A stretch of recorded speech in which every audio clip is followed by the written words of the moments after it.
วัสดีค่ะทุกคนกลับมาพบกับกวาง KDS อีกครั้งนะคะวันนี้ก็จะมาแนะนำซีรีส์8ยอดมนุษย์ธรรมดาทางช่องไทย PBS ผลงานจากค่ายทีวีทันเดอร์ที่จะมาจุดไฟในใจให้กับคนที่อ่อนล้าแม้ไม่ได้เกิดมาพร้อมด้วยพลังวิเศษ8ยอดมนุษย์ธรรมดาเป็นซีรีส์ความยาว16ตอนที่ประกอบไปด้วย8เรื่องย่อยของคนธรรมดา8คนในชีวิตที่ดูธรรมดาสามัญแต่ละคนต่างมีเรื่องราวการต่อสู้เป็นของตัวเองมีทั้งวันที่พวกเขาประสบความสำเร็จมีทั้งวันที่ผิดหวังและพลาดพลั้งแต่สุดท้ายแล้วไม่ว่าจะเกิดอะไรขึ้นทุกคนต่างก็มุ่งมั่นที่จะใช้ชีวิตให้ดีที่สุดโดยไม่ลืมที่จะหยิบยื่นกำลังใจให้กับคนรอบตัว EP ที่1และ2เรื่องของลุงบุญสร้างคนขับแท็กซี่ณกรุงเทพมหานครในโลกที่ผู้คนต่างมุ่งแต่หารายได้โดยสนใจการให้คุณค่าที่น้อยลง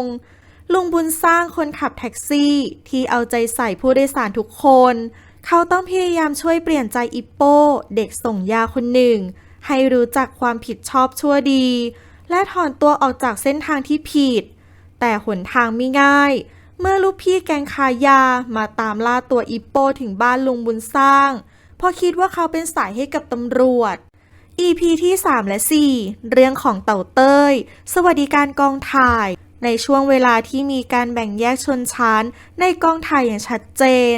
เต่าเต้ยสวัสดิการกองถ่ายที่ตั้งใจทำงานอย่างหนักเพื่อซื้อใจมิกเดชานักแสดงอาวุโสชื่อดังที่ได้ชื่อว่ามิกเรื่องมากแต่ความพยายามที่มากเกินไปทำให้นักแสดงท่านนั้นเหวี่ยงจนประกาศกลางกองถ่ายว่าจะไม่กลับมาถ่ายซีรีส์เรื่องนี้อีกเต่าเต้ยจึงต้องพยายามทุกวิถีทางเพื่อแก้ปัญหาและทำให้กองถ่ายดำเนินต่อไปได้ตามกำหนดสุดท้ายแล้วเมนูอาหารใหม่ของเต่าเต้ยและความพยายามของเขาจะสำเร็จผลหรือไม่ EP ที่5และ6เรื่องราวของเจนนี่สับเปลอเป็นเรื่องราวของเจนนี่สับเปลอกระเทยที่ตั้งใจทำงานเก็บเงินตอนกลางวันเธอเป็นนักแสดงประกอบในกองถ่ายส่วนตอนกลางคืนเป็นสับเปลอเธอมักจะเลือกทำศพให้กับครอบครัวที่มีฐานะเพื่อหวังจะเก็บเงินให้ได้ก้อนโตวันหนึ่งเธอได้รับงานทำศพให้กับ2ครอบครัวที่เกิดอุบัติเหตุรถชนกันทำให้ทั้ง2ฝ่ายมีคนเสียชีวิตโดยหนึ่งในผู้เสียชีวิตเป็นพ่อของเด็กหญิงที่โดนครหาว่าเป็นคนขี่มอเตอร์ไซค์ประมาทจนเป็นเหตุให้อีกฝ่ายเสียชีวิตไปด้วยเจนนี่จับพลัดจับผลูเข้าไปเกี่ยวข้องกับการตามหาความจริงของเรื่องราวทั้งหมดจนทำให้เธอได้เห็นถึงปัญหาความเหลื่อมล้ำที่ซ่อนอยู่ในสังคม EP ที่7และ8เรื่องของโจอี้นักศึกษาฝึกงานที่อยากทำหนังในช่วงเวลาที่การประกวดหนังสั้นได้รับความนิยมโจอี้เด็กซิ่วเรียนภาพยนตร์ที่ตอนนี้ยังอยู่ในช่วงฝึกงานกองถ่ายด้วยความมั่นใจและคิดว่าตัวเองรู้เยอะกว่าคนอื่นในเรื่องเทคนิคการทำภาพยนตร์ทำให้เขาเกิดข้อผิดพลาดไม่ได้ฝึกงานที่กองถ่ายต่อและต้องไปเป็นครูผู้ช่วยสอนเด็กมัธยมทำหนังสั้นส่งประกวดแทนแม้โจอี้จะไม่พอใจในตอนแรกแต่ครูพี่ตั้มอาจารย์ประจำชมรมกลับทำให้เขาเห็นคุณค่าของการทำหนัง EP ที่9และ10เรื่องของป้าสร้อยคุณป้าขายลูกชิ้นหน้าโรงเรียนเป็นเรื่องราวของป้าสร้อยแม่ค้าที่ขายลูกชิ้นอยู่หน้าโรงเรียนที่ต้องพบเจอกับการเปลี่ยนแปลงครั้งใหญ่เมื่อโรงเรียนมีนโยบายจัดระเบียบความเรียบร้อยหน้าโรงเรียนเสียใหม่ค้าขายอยู่หน้าโรงเรียนมานานกว่า20ปีต้องหาที่ทางใหม่ในระยะเวลากระชั้นชิดซึ่งดูเหมือนจะเป็นเรื่องที่ใจร้ายมากก้อยเด็กมัธยมที่รักในความถูกต้องและเป็นลูกค้าประจำของป้าสร้อยมาตลอดยอมไม่ได้ที่จะเห็นคนคุ้นเคยถูกเอาเปรียบจึงพยายามหาทางสุดกำลัง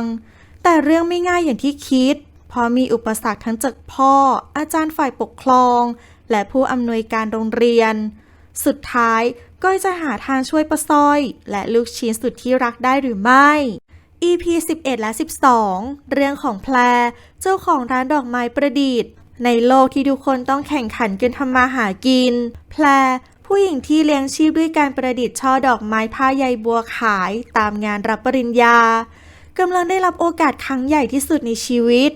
นั่นคือการได้ออกแบบและจะตกแต่งสถานที่งานแต่งถึงงานด้วยดอกไม้ประดิษฐ์ของเธอ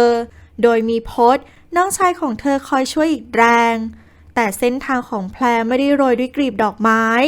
เพราะแพรต้องเจอกับปัญหามากมายทั้งเรื่องเวลาที่จำกัดคนงานไม่พอหรือแม้แต่โดนกลั่นแกล้งจากเพื่อนร่วมอาชีพ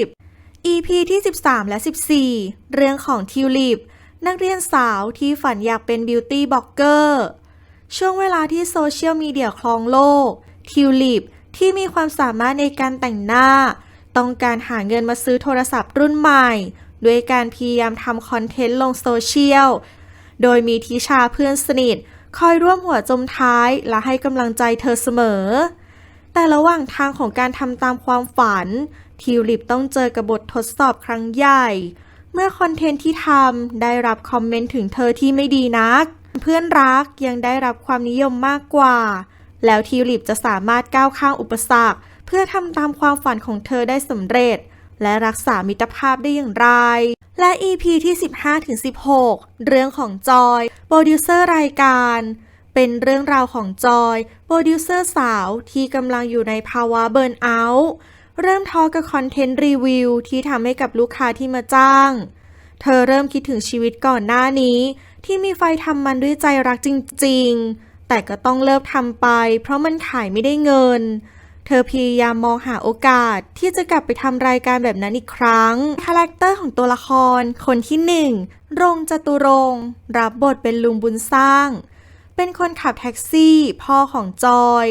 ทำอาชีพขับแท็กซี่มาตั้งแต่ยังหนุ่มอดีตเคยทำผิดพลาดจนต้องติดคุกเป็นคนดีมีน้ำใจเอาใจใส่ผู้โดยสารทุกคนและยังชอบแสวงหาความรู้ใหม่ๆอยู่เสมอคนที่2ตีน่าสุพนาถรับบทเป็นเต่าเต้ยสวัสดิการกองถ่ายเป็นคนตั้งใจทำงานสุภาพรักงานบริการเอาใจใส่คนรอบข้างและอยากให้ทุกคนมีความสุขคนที่3สไปซ์ ภัทธิรัตน์รับบทเป็นเจนนี่สับเปลือสาวที่ตอนกลางวันรับหน้าที่เป็นนักแสดงตัวประกอบส่วนกลางคืนก็เป็นสับเปลือตัวแม่เป็นคนมั่นใจในตัวเองและมีความมุ่งมั่นที่จะประสบความสำเร็จทางด้านงานแสดงและงานเผาศพคนที่4พีเจมหิดลรับบทเป็นโจอี้นักศึกษาฝึกงานด้านภาพยนตร์เป็นคนมั่นใจในตัวเองคิดว่าตัวเองเก่งกว่าคนอื่นทั้งที่ประสบการณ์ยังน้อยแต่จับพลัดจับผลูต้องไปเป็นครูผู้ช่วยสอนเด็กมัธยมทำหนังสั้นส่งประกวดคนที่5จิ๋มกุลกนิษฐ์รับบทเป็นป้าสร้อยป้าขายลูกชิ้นเจ้าประจำหน้าโรงเรียนที่มีความสุขกับการได้เห็นรอยยิ้มของลูกค้าที่ได้กินลูกชิ้นของตนและยังเป็นที่รักของเด็กๆเป็นคนมองโลกในแง่ดีแม้จะมีปัญหาเข้ามาก็ไม่เคยย่อท้อคนที่6อันดากุลธิรารับบทเป็นก้อยลูกค้าประจำของป้าสร้อยที่รักลูกชิ้นของป้าสุดหัวใจเป็นลูกสาวของอาจารย์ฝ่ายปกครองรักความยุติธรรมมีความเป็นผู้นำแต่บางครั้งอาจจะดูมุทะลุในสายตาของผู้ใหญ่คนที่7ซอโซชนชยารับบทเป็นแพรหญิงสาววัย27 ปีที่มีความสามารถในการทำดอกไม้ผ้าใยบัวซึ่งมาเปิดร้านขายดอกไม้ประดิษฐ์เป็นคนประณีตพิถีพิถันกับงานทุกชิ้นที่เธอทำขี้เกรงใจคนจนบางครั้งก็ทำให้เธอเสียโอกาสบางอย่างไปคนที่8มิมรัตนวดีรับบทเป็นทิวลิปเด็กสาววัย16 ปีมีความสามารถทางด้านการแต่งหน้าเป็นคนมุ่งมั่นตั้งใจเพื่อให้ได้ผลงานของตัวเองออกมาดีที่สุดอยากประสบความสำเร็จและมีชื่อเสียงในวงการโซเชียลมีเดียและคนที่9เจนิสรับบทเป็นจอยลูกสาวของลุงบุญสร้างเป็นคนเก่งกระตือรือร้นในการทำงานเป็นโปรดิวเซอร์อยู่ในโปรดักชันเฮาส์เล็กๆที่คอยรับงานรีวิวสินค้าเป็นหลักแต่กำลังเผชิญปัญหาเบิร์นเอาท์กับงานที่ทำเรื่องราวของชีวิตธรรมดาแต่มีความพิเศษที่พร้อมส่งพลังใจสุดวิเศษให้กับทุกคนรวมสัมผัสพร้อมกันได้ใน8ยอดมนุษย์ธรรมดาทุกวันศุกร์เสาร์อาทิตย์เวลา 20:30 นาทีทางช่องไทย PBS ออกอากาศตอนแรกวันศุกร์ที่ 14 พฤษภาคมค่ะ ชอบก็กดถูกใจ ใช่ ก็ช่วยกด subscribe หรือกดติดตามให้กวางด้วยนะคะ และคลิปต่อไปกว่าจะทำเรื่องอะไร รอติดตามรับชมกันได้เลย